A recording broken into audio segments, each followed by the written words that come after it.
بسم اللہ الرحمن الرحیم۔ انوار رمضان، رمضان المبارک کے اعمال، جن میں سے پانچواں عمل افطاری کرنا ہے۔ سحری کی طرح افطاری بھی، جو کہ ایک کھانے کا اور اپنی بھوک و پیاس کو ختم کرنے کا مرغوب اور پسندیدہ عمل ہے، لیکن یہ بھی اللہ تعالیٰ کو بہت محبوب ہے۔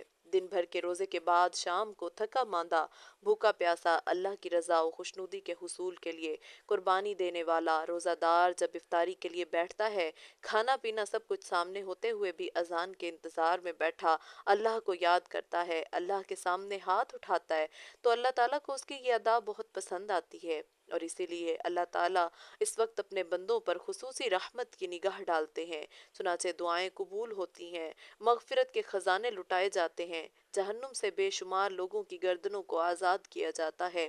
افطاری کے آداب: ایک، افطاری میں جلدی کرنا چاہیے۔ وقت پورا ہو جانے کے بعد بلا ضرورت تاخیر کرنا پسندیدہ عمل نہیں۔ حدیث میں ہے، نبی صلی اللہ علیہ وسلم نے ارشاد فرمایا، لا تزال امتی بخیر ما عجل الافطار واخر السحور۔ میری امت اس وقت تک بھلائی پر رہے گی جب تک وہ افطار کو وقت داخل ہوتے ہی جلدی اور سحری کو تاخیر سے کریں گے۔ مسند احمد 21312۔ ایک حدیث قدسی میں ہے، اللہ تبارک و تعالی ارشاد فرماتے ہیں، احب عبادی الی اعجلهم فطرا۔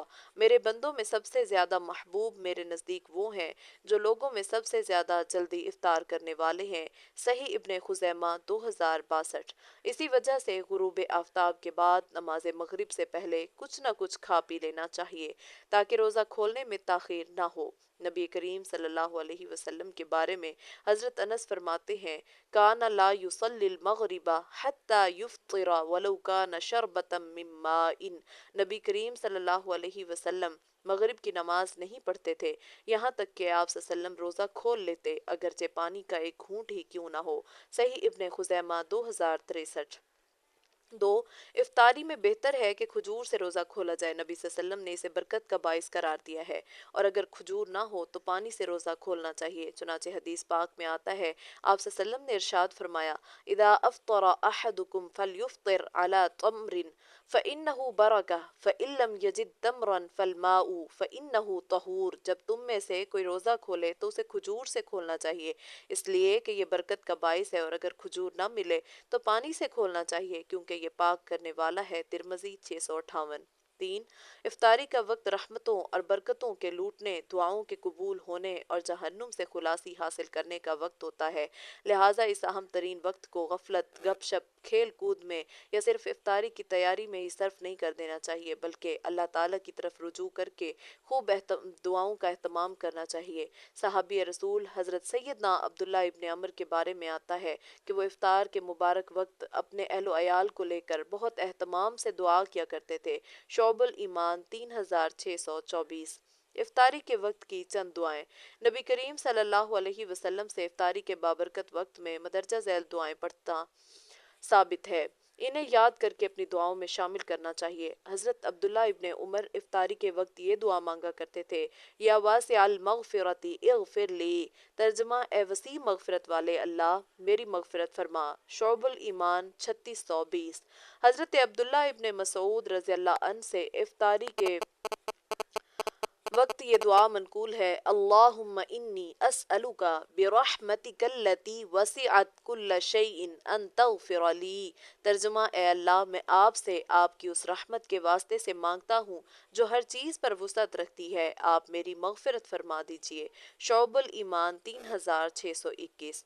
حضرت معاذ رضی اللہ عنہ فرماتے ہیں کہ نبی کریم صلی اللہ علیہ وسلم جب افطار کرتے تو یہ دعا پڑھا کرتے تھے، الحمدللہ الذی اعاننی فصمت ورزقنی فافطرت، ترجمہ، تمام تعریفیں اللہ کے لیے ہیں جس نے میری مدد کی تو میں نے روزہ رکھا، اور مجھے رزق دیا تو میں نے روزہ کھولا۔ شعب الایمان 3619۔ ایک روایت میں ہے، جب تم میں سے کوئی روزہ سے ہو اور اس کے قریب کھانا افطاری کے لیے پیش کیا جائے تو اس کو یہ دعا پڑھنی چاہیے، بسم اللہ والحمد للہ اللہم لک صمت اللهم لك صمت وعلى رزقك أفطرت وعليك توكلت سبحانك وبحمدك تقبل مني إنك أنت السمیع العلیم۔ ترجمہ، اللہ تعالیٰ کے نام سے شروع کرتا ہوں اور تمام تعریفیں اللہ ہی کے لیے ہیں۔ اے اللہ، میں نے آپ ہی کے لیے روزہ رکھا، آپ ہی کے رزق پر کھولا اور آپ ہی پر مجھے توکل و بھروسہ ہے۔ آپ کی ذات ہر عیب سے پاک ہے اور تمام تعریفیں آپ ہی کے لیے ہیں۔ آپ میری جانب سے اس روزہ کو قبول کر لیجئے، بے شک آپ سننے اور جاننے والے ہیں۔ کنز العمال 23,873۔ ایک اور روایت میں ہے، نبی کریم صلی اللہ علیہ وسلم جب افطار کرتے تو یہ کہا کرتے، اللہم لک صمت وعلی رزقک افطرت۔ ترجمہ، اے اللہ، آپ ہی کے لیے میں نے روزہ رکھا اور آپ کے دیے ہوئے رزق ہی سے روزہ کھولا۔ حضرت مروان بن سالم مقفع فرماتے ہیں، میں نے حضرت عبداللہ ابن عمر کو دیکھا کہ انہوں نے اپنی داڑھی کو مٹھی میں لیا اور مٹھی سے زائد بالوں کو کاٹ دیا، اور فرمایا کہ میں نے نبی صلی اللہ علیہ وسلم کو دیکھا ہے کہ جب آپ افطار کرتے تو یہ دعا پڑھتے تھے، ذَهَبَ الظَّمَأُ وَابْتَلَّتِ الْعُرُوقُ وَثَبَتَ الْأَجْرُ إِنشَاءَ اللَّهِ۔ پیاس ختم ہو گئی، رگیں تر ہو گئیں اور انشاءاللہ اجر ثابت ہو گیا۔ ابو داؤد 2357۔ افطاری میں پائی جانے والی چند عمومی کوتاہیاں۔ افطاری کے بارے میں مدرجہ ذیل چند کوتاہیاں ایسی ہیں جو عموماً لوگوں میں بکثرت دیکھنے میں آتی ہیں، ان سے بچنے کا اہتمام کرنا چاہیے۔ ایک، دیکھا یہ جاتا ہے کہ لوگ افطاری کے قیمتی وقت کو خریداری اور تیاری میں صرف کر دیتے ہیں، جس کی وجہ سے بھاگتے دوڑتے افطاری ہوتی ہے۔